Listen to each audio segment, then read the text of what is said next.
This is Where You're From, an origin story podcast at the intersection of faith and culture that digs into the influences and experiences that shape who we are today.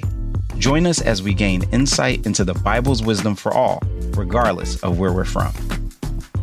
Well, this is a unique opportunity that we get to pull back the curtain at Where You're From and hear from the incredible people who work on the production side to help get this show out there to you.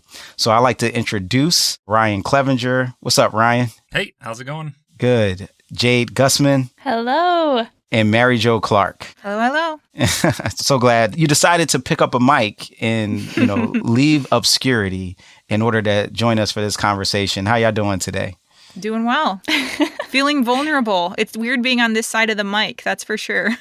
Okay, how about you, Jade? Yeah, doing good. I'm excited for this conversation and to share the stuff that we get to work on. Now, Ryan, we have the unique privilege of being a part of a conversation that's highlighting the women guests that we've had on the show.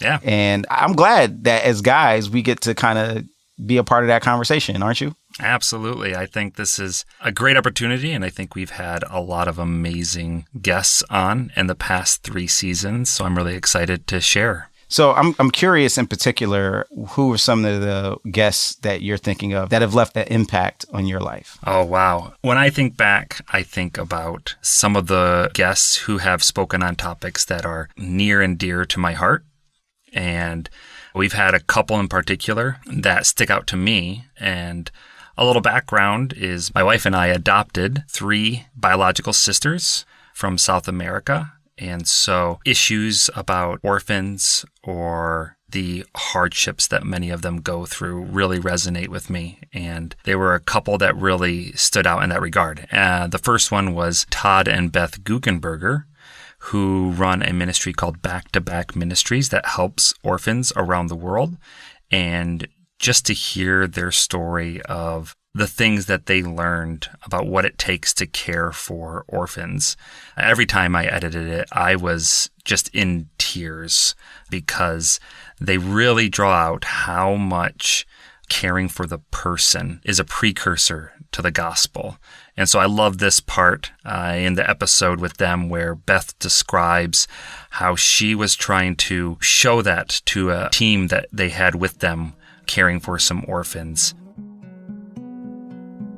Once we saw those kids hiding their food under the mattress, and we realized lots of things we can't do anything about, but helping orphans get food, there's at least some place we can start. We were double income, no kids, so we had just a little bit more money than we needed. And we put one of our salaries in a bank account for the year and lived off of the other one. And at the end of that year, we thought we were sitting on a treasure, which it was just 1 year of a teaching salary, but it felt like a treasure. And it's with that treasure that we then decided, let's just go move to Mexico and live there until this treasure runs out and see what we can learn about the culture of the hurt child, what we can learn about the Mexican culture, what we can learn about God's heart for marginalized, what we can learn about each other. That was the moment when we decided this journey is going to begin. And then we got to Mexico, July of 1997. That's when we moved there for the first time. And we had a group of students show up not too long after we got there to come on our mission trip. Todd and I didn't even know what we were doing, really. And I was looking at these students like, Lord, why did you bring them here? Like, what in the world could we possibly do in the face of so much need?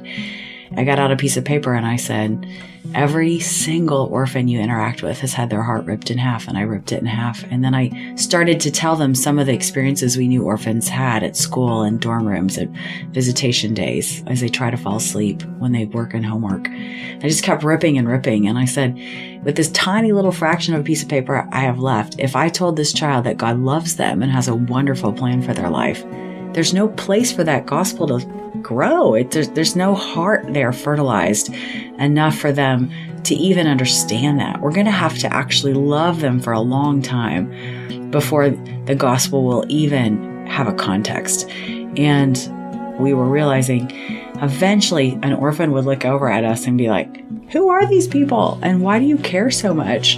And whoever got to be in earshot of those sets of questions got to say, oh my gosh, they're just extensions of a God who loves you and he sees you and he's in pursuit of you and he has this unbelievable plan for your life. And now they're ready to hear the rest of the gospel message. But really very early, we realized there needed to be deep care for the whole of a person, especially for a kid who's experienced trauma, before a gospel story would really. And so if people have testimony like, I met this orphan and I shared the gospel and they prayed to receive Jesus, that's amazing. It just means somebody went before you and did all that work before you. And the image she uses is just amazing and powerful and really shows how when we care for the needs, the physical needs of people, that opens up an avenue for the gospel. So good. And we're going to keep it rolling. Jade, who have been some of the women that have touched you, inspired you? And tell us a little bit about what you do with the podcast in particular. Yeah, so with Where You're From, it's kind of funny because I started as an intern. So this podcast has a nostalgic feel to it for me because this is what I started on and this is what I fell in love with, is working on this podcast. And thankfully I got to stay here, so I continue to help with content. I've kind of moved away from Where You're From and I've started producing God Hears Her more. But every once in a while I get to review a show or work on content with Mary Jo and Ryan, and I love it. I just love this show. But honestly, the first person that comes to mind for me is Dr. Christina Edmonson, just because I loved her talking about mental health, and I specifically loved that. Of course, that's a serious topic, but she can talk about it with humor. Her episode had a lot of laughter in it, and it's such a hard conversation to have sometimes, but I just loved that she was able to laugh and able to talk about it with a smile on her face, because I think part of the heaviness with mental health is that when we talk about it, we feel like we can't be joyful and depressed, or we can't be anxious and excited. And so I just think that breaks that barrier a little bit. But specifically, one thing that stood out to me in that episode was she was talking about her relationship with her parents, and that was the beginning of her seeing people's mental health journey by watching her parents and observing them. And she talked about how trauma and grief shape us. But she also said something that her dad told her was that there is value in who you are. And I think a lot of times in our trauma and our grief, we think that is what defines us, is our trauma or the grief. But really, there's value in who we are. There's value in what we experience and the way that we come out of that. I was raised by a woman who had lost both her parents before she was an adult. And so the ways in which that shaped my mother's personality, the way that shaped her commitment to difficult things, like her endurance, her persistence. So I had a strong sense of the way that grief and the trauma of grief can shape and misshape us, but the way also that hardship can kind of create what we call, we think about post-traumatic stress disorder. Well, there's also kind of this reframe that we look at, which is kind of post-traumatic growth. The way that hardship for some people actually can reveal really who they are, and it can really push them, it can really inspire them. And I think I was raised by a mom in many ways who had a lot of post-traumatic growth. So I got to observe that. I got to observe that in her personality and her endurance, the way that she worked through her own sadness, the own losses that she had.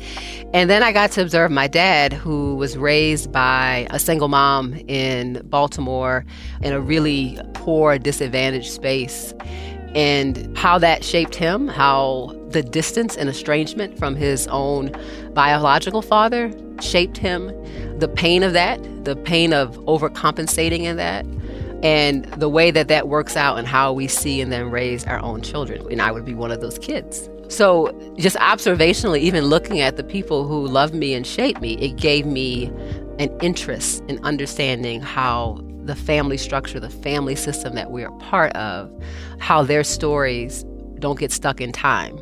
Their stories, their experiences, their grandparents and great-grandparents, they come right into who we are, right into our literal DNA and our emotional DNA into who we are. So I just thought her episode was really powerful. Thanks for sharing. Yeah, I did too. And it is unique when we can talk about the need for hope and the need for mental health, and also the human experience of joy and humor, and Dr. Edmonson did such a great job of blending those together. And so, yeah. Okay. What about you, Mary Jo? Well, it's funny because Dr. Christina has always been one of my favorites as well. And I actually started with the podcast department at Our Daily Bread in 2020. And so there was a whole lot going on in the world at that time. And I was working at Our Daily Bread, but in the contact center. So Where You From became my lunch break, I guess. It was my break from the world, what was going on. And also it was my desire to get to know people's stories better that I didn't have an opportunity to know before. And so Where You From was just a huge gift to me. And I was hopeful that someday I could be able to work on it. And then I got a job in the podcast department a few months later and have been able to work on it. But Dr. Christina's was one that drew me to Where You From. Mental health is a huge journey in my life and in my family's life. And so it meant so much to me to hear how she talked about it. But then, especially because of the seclusion in 2020, KB Newton's was another one that meant so much to me because of her description and the value she puts on relationships, and especially the work that you need to do for those relationships. She talked a lot about vulnerability and the value in that, in growing together as a community, and then also the detriment of cancel culture and how easy that can come to us. I think Dr. Christina also talked about cancel culture and how as Christians, we're kind of worse at it even. So those two were huge for me in shaping some of my thoughts that year. One day, literally, it just kind of fell out of the sky. I was like, I want to teach people how to have intentional conversations, like conversations that matter, like heartfelt conversations, like heart combos. It just kind of like came out in my trying to figure it out. And HEART is an acronym. And so we just started kind of like working through it. And HEART is an acronym for honest, elephant-sized, authentic, real, transparent conversations. These are 5 elements that I think are essential to having any conversation that matters. Honest is pretty self-explanatory. Elephant-sized means having a conversation that feels larger than life or addressing the elephant in the room. Mm-hmm. So talking about that thing that no one wants to talk about, but we all know is sitting right here. It's right here. Authentic has everything to do with showing up authentically in the conversation, not being who you think the person wants you to be or saying what you think the person wants you to say. Real has to do with addressing real issues in real time. Sometimes we harbor things. We create a catalog of wrongs that someone has, had against us, or offenses that we've kind of stacked up in our mind but never really had the conversation about. And so if you're going to have the heart combo and be real, you're going to be intentional about having real conversations in real time when things are happening. And then transparent stands for having conversations that allow people to see through to the things that they wouldn't see unless you expose them. Got it. And so I did that. I created a video course where I took everything that I felt like I had learned in the space of camp, my time on staff with Impact, being in the band, and I have a minor in psychology, just all the things that I knew, and I started putting it all together. And the response was ridiculous. People were like, what is she talking about? Like, she's talking about relationships, but specifically friendships, and no one talks about friendship. Like, people talk about dating, people talk about marriage, especially in Christian spaces, how to be a great single and being content in your singleness, or how to prepare to be a wife and a husband. And I'm like, okay, so in the event that God doesn't call you or, allow for marriage, what does that mean for you in intimacy and deep, meaningful connections with other people? Does that mean you forfeit that because I'm not married yet or won't get married? Or what does it look like to cultivate that, like amongst your brothers, like men to men and women to women? What does it look like to have people who are peer to peer alongside of you, linking arms, really committing to do life with you?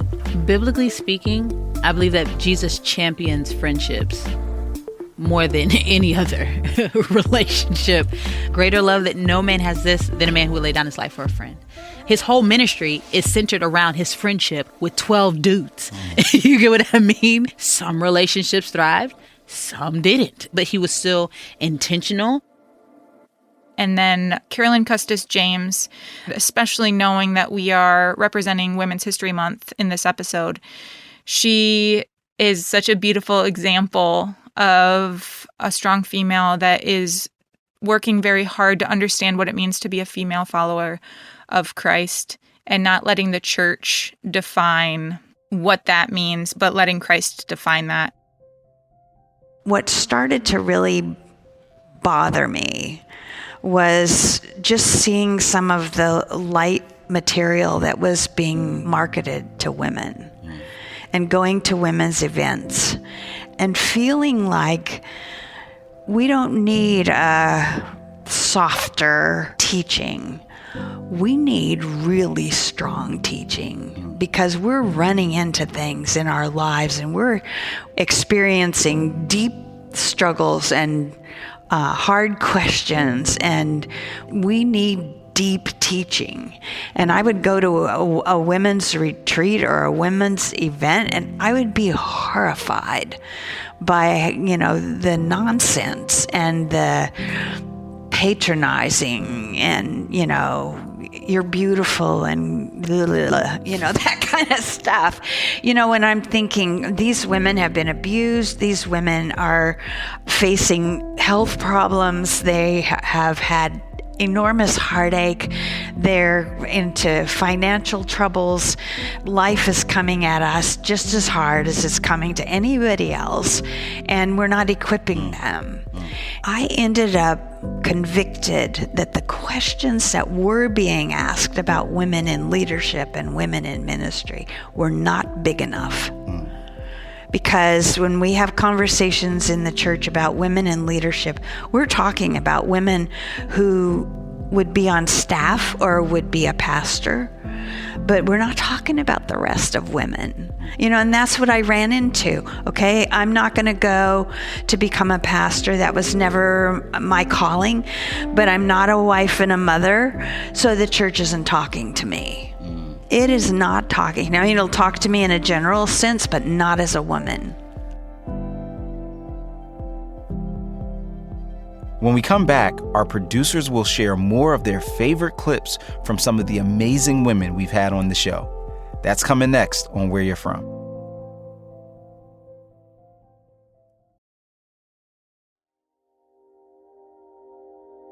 This episode is brought to you by Church Law and Tax. Church Law and Tax understands the realities of church work, helping thousands of churches stay informed and get equipped with comprehensive resources on legal, tax, financial, and risk management matters. Do you have a question on housing allowance? Need information on selecting church insurance? Looking for insights on what is or isn't unrelated business income? Or how about some guidance on how to properly receive charitable contributions? ChurchLawAndTax.com equips you for success with access to the most respected and knowledgeable attorneys, accountants, financial advisors, and risk managers guiding churches today. Get the practical information and timely coverage you need to keep your church up to date and lead your ministry with confidence. Join ChurchLawAndTax.com today.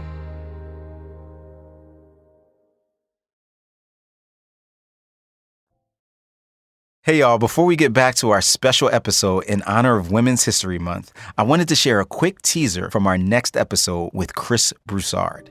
This is Where You're From. During the altar call, man, I felt like everyone in that, it was hundreds of people there. I felt like everybody in that church was like pointing to me like, you need to go down and get saved. Like that's how convicted I felt. So he asked people to come down, give their life to Christ. And I didn't, because I was like, I didn't want to get saved. I didn't want to be a Christian. I knew I didn't have to be perfect, but I didn't even want to try. I didn't want Jesus to be my Lord. I didn't want to live according to his commandments and teachings or even try. I wanted to do what I wanted to do. Now let's get back into our conversation with our producers on Where You're From.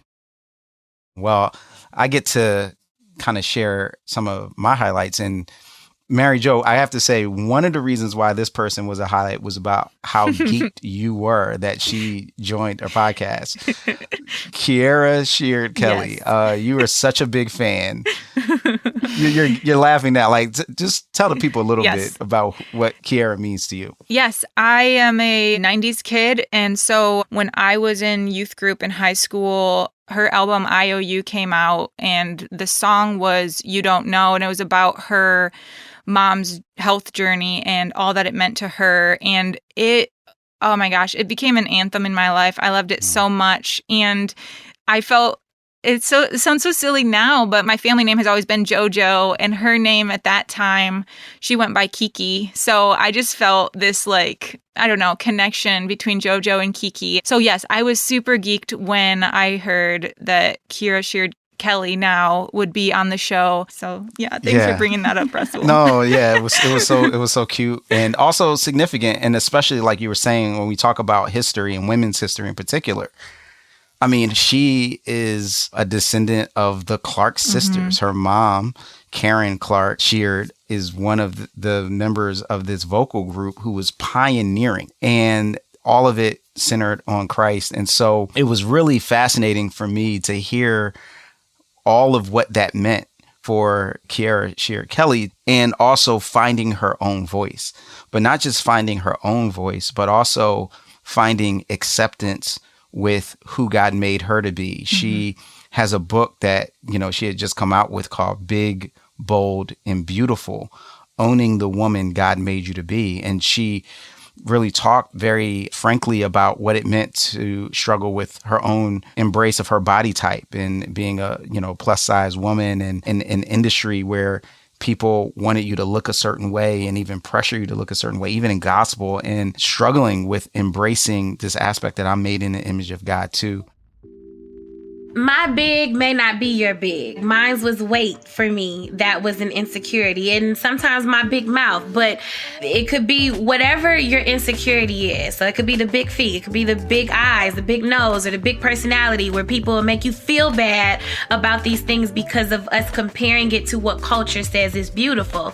And so I'm taking that big, and it came from an experience where one of the guys that I dated, the last thing that he could say to me was, "You are big fat so-and-so." It broke me because I didn't expect it, but it happened another time from someone else that I was dating. And I was like, you know what? This is all y'all got. This is all you can say to me. And I felt good that that was all that you could say, because that speaks volumes of my character. It speaks volumes of what's on the inside of me. And obviously, if you can only speak to how big I am, how wide I am, that's it. And so I wrote in the book too, that though I am not your cup of tea, that doesn't say that I'm not a cup of tea. That's what I'm hoping that people get from this book, and that is to not stop because one person say you ain't it. It's a world that waits for you, and whatever your big is, embrace that and be bold about it. And I became bold about it, and now I have a clothing line for curvy women. I'm an advocate for body positivity and health, and that's what Big, Bold, and Beautiful is all about. Own it.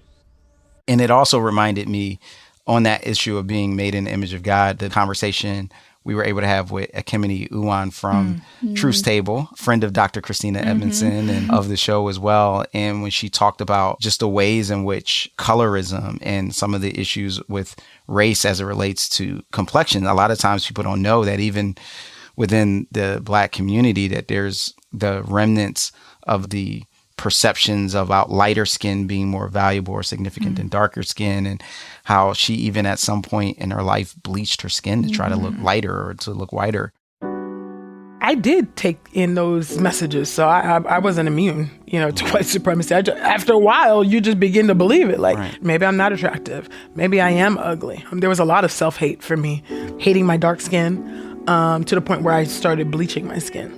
Really? Yeah. So I did it in I want to say about freshman and sophomore year for like a year, maybe about a year or two, thinking that, man, light equals pretty. In my own mind, I will be prettier if I am lighter. Sadly, it was a common, practice very common among West Africans. That blew me away when I listened to that episode. On Truth's Table. Yeah, something like over 70% of African women bleach their skin with very disastrous health consequences.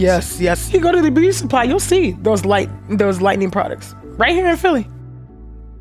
To hear her talk about how the transformation she's experienced in her walk with Christ and the embrace of her melanin and her darker complexion, how that was very much foundational to understanding who she was in God. And now as someone who very much is seen as a leader, among especially Black women looking to find that voice. It was really amazing testimony and a journey to hear how that works. So I really enjoyed that conversation. Thank you all for sharing these insights. Anything else y'all want to share before we go? Yeah, I wanted to mention another one. One of the first episodes that I ever worked on was Ruth Naomi Floyd. And first of all, she is just absolutely incredible. Her voice in the recording and her singing voice are both beautiful and so fun to listen to. Mm-hmm. So just that in itself. But I also I remember being so shocked by her story and her childhood and just how she just went into spaces that people wouldn't normally go to. And with her mom,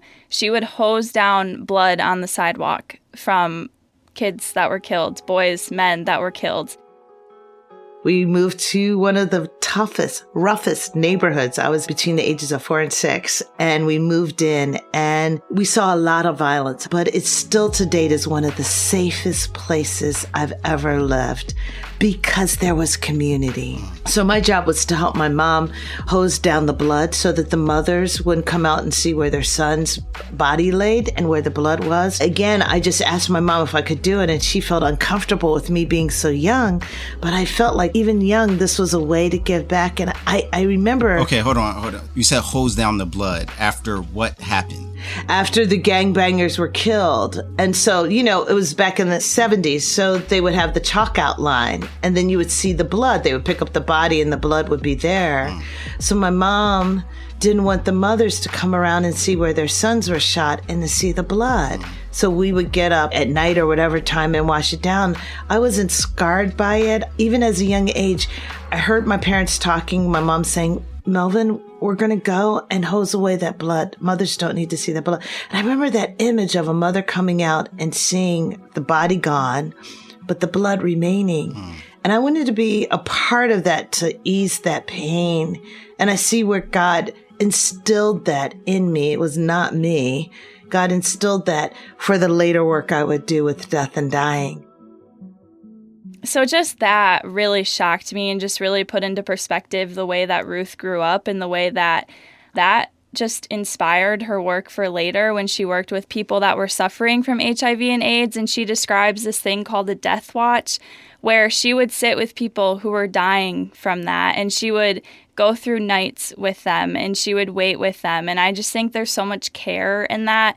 And that just also shows the love and care that we should have for people no matter what.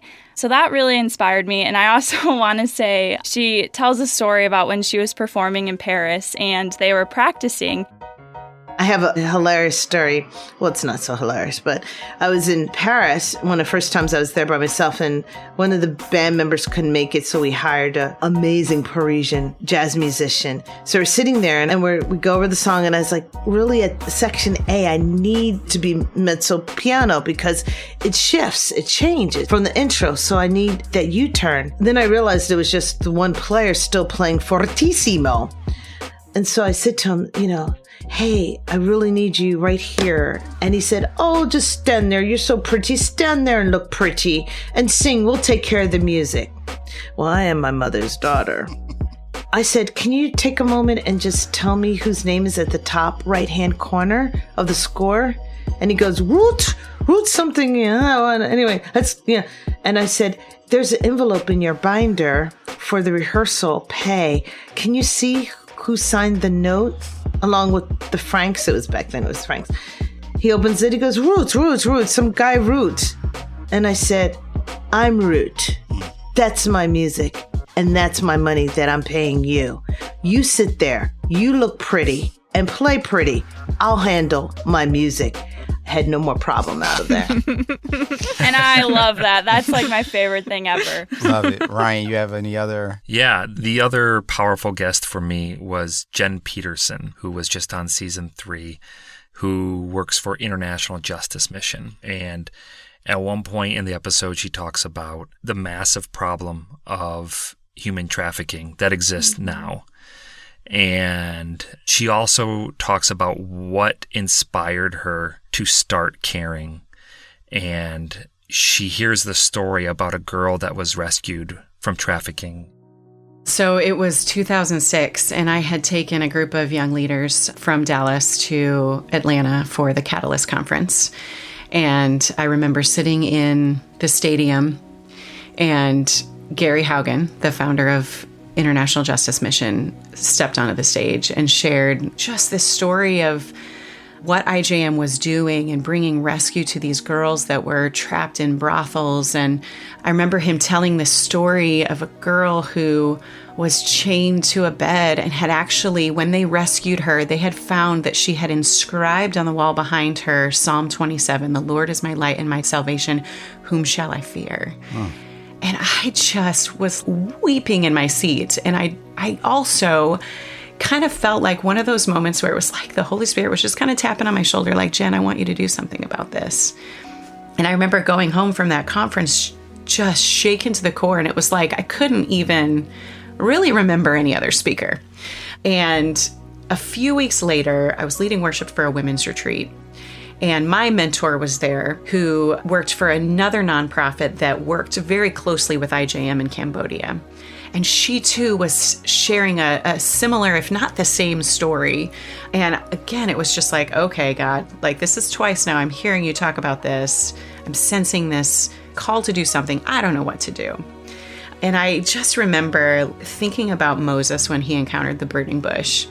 And when Moses was like, "Who am I, God? Who am I to do anything? Like, what am I supposed to do?" You know?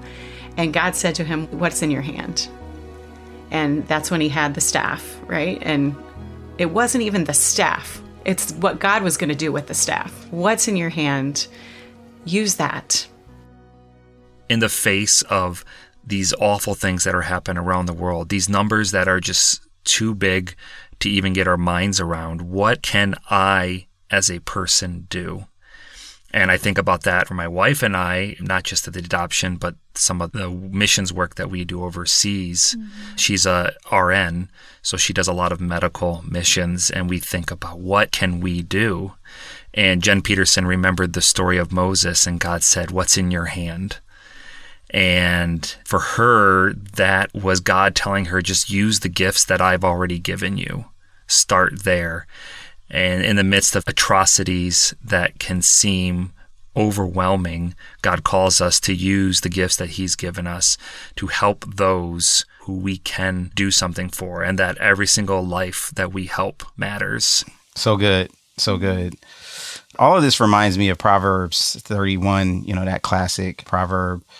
But it ends with, "Charm is deceitful and beauty is vain, but a woman who fears the Lord is to be praised." And we want to just give these dynamic women their flowers now and just kind of share how impactful they've been to us individually and hopefully to you as well as you've listened. On that note, thank you all for helping us listen to the voices of women. Thank you for adding your voices to this podcast. And also shout out to Gabrielle Boward, who also makes us sound so nice process. So please continue to listen to where you're from, and as we continue to celebrate voices that need to be amplified. And, even though we only had enough time to highlight a few of our favorites, there's so many that we just want to give a shout out to: Lisa Fields, Ambassador Susan Johnson Cook, KB Newton, Dr. Christina Edmonson, Carolyn Custis James, Dr. Alma Zaragoza Petty, Ruth Naomi Floyd, Kierra Sheard-Kelly, Ekemini Uwan, Wande, Beth Guckenberger, Jenn Peterson, Kechi Akwuchi, Natasha Sistrunk Robinson, Dr. Debbie Turner Bell, Sheila Wise Rowe, and Nona Jones. Thank you all so much for helping make Where You're From what it is. And thank you all, Jade, Mary Jo, and Ryan, for also helping making Where You're From what it is. We couldn't do it without you. This is Where You're From. I'm Rasul Berry. And remember, it's not just about where you're at, it's also about where you're from. This show was produced by Ryan Clevenger, Mary Jo Clark, and Jade Gustman, and was engineered by Gabrielle Boward and Kevin Burgess. I also want to thank Diana and Rachel for their help in supporting and promoting Where You're From. Thanks, y'all. Where You're From is part of the Voices collection from Our Daily Bread Ministries.